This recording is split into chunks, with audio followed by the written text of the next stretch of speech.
Brigada Aika Constantino, kabrigada natin sa serbisyo publiko. Mga in-house interviews, iba pang mga good news, mga kabrigada, mga impormasyon na dapat nating malaman. At ini Brigada Aika Constantino, Brigada Aika, i-brigada mo! Brigada! Good morning, Brigada Cubs. Good morning! Ayun. And syempre, happy Ayon. weekend. Ayun. Ayun. Sa ating mga kabrigada. And simula na ha. Simula na ng long weekend.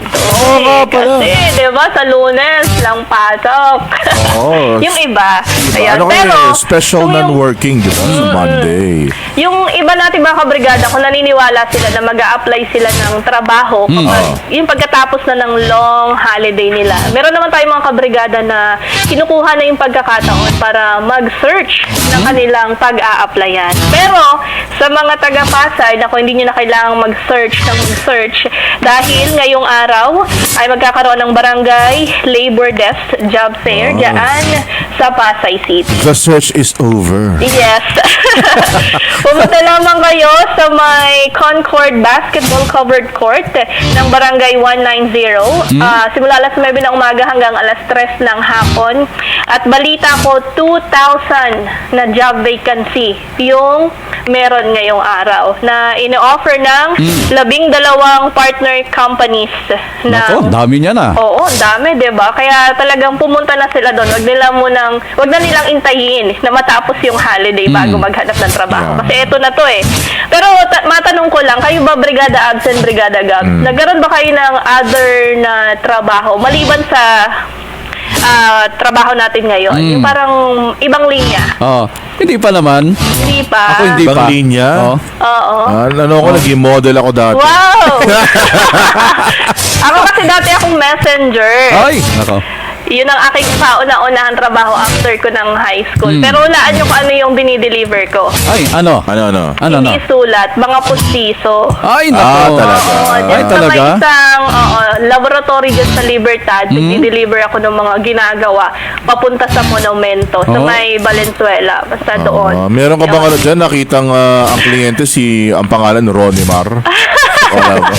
Oo, dun. Wala akong nabalita Wala ang mga naman. ganun. Meron bang Justin Hoxon, mga ganyan? Wala namang ganong kliyente. Wala pa. Ano pa ba? Relevant pa ba na trabaho niyan ngayon? Parang, Kasi yung iba naman kasi 'di ba, pwede mo namang antayin, hindi na i-deliver. Oh, 'di ba? ngayon, hindi na. Kasi yung iba din mga clinic ngayon, yung mga nagagawa ng postiso, nandun na rin yung laboratory nila. Oo nga eh. Oo. Dati kasi magkakahiwalay. Ganun pala. O kung na sila ngayon. naman, kung merong kailangan ipa-deliver, marami naman mga logistics na partner. yun din. Wala nang in-house na messenger yung ilang companies. Parang meron na silang kinukuha talaga na partner Tama, para taga-deliver.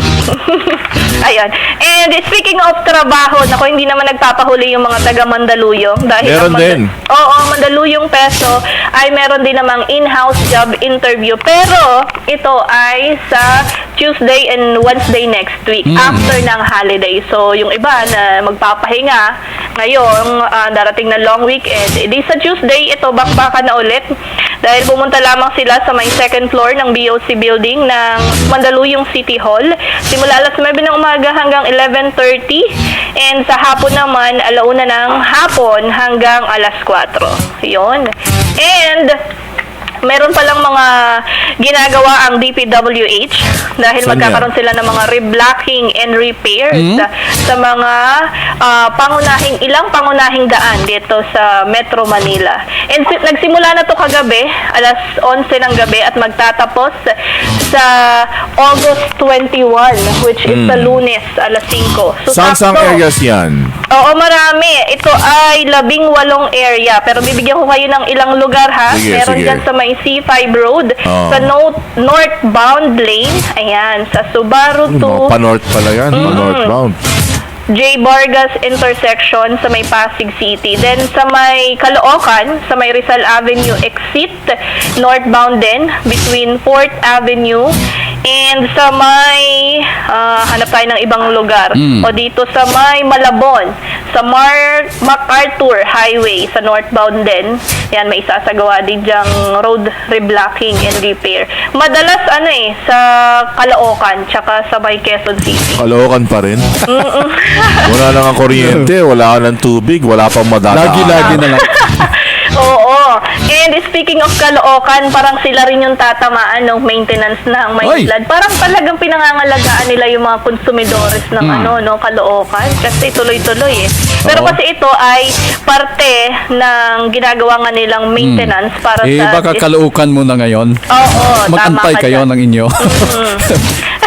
Para sa mga taga-West Zone Oh. na mga consumers ng Maynilad. Kasi simula sa Lunes ng gabi hanggang Martes ng madaling araw, meron ding maintenance na kung saan magdudulot ng pagkawala ng daloy ng tubig. Sa barangay 28 to 31, meron din sa 66 to 75 at 86 to 90. Meron din sa barangay 86, 88, 90, 91.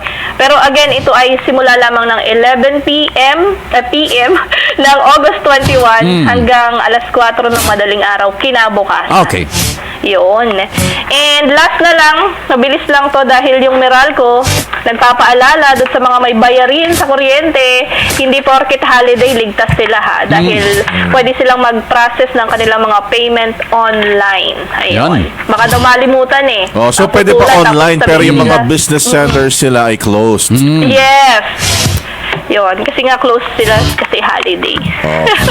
Ayun. So, good luck sa may mga lakad sa weekend. Ngayong weekend pala and enjoy. Yan muna sa ating public service in the heart of changing lives. Ito si Brigada Aika Constantino ng 105.1 Brigada News FM Manila, the Music and News Authority. Tira! Brigada! Maraming salamat, Brigada Aika Constantino. Ating one time, the new Filipino time, Kabrigada, 8:50 ng umaga.